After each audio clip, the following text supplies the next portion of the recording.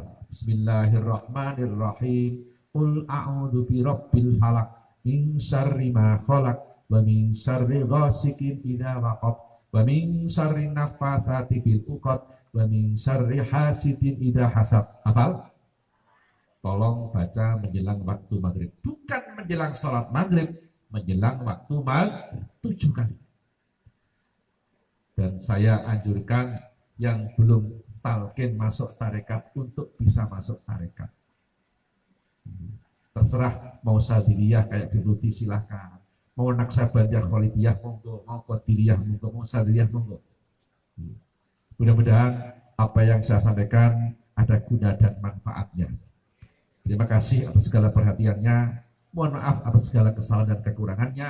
Hadanallah wa iyyakum ajmain. Wallahul muwaffiq ila aqwamit thoriq. Wassalamualaikum warahmatullahi wabarakatuh.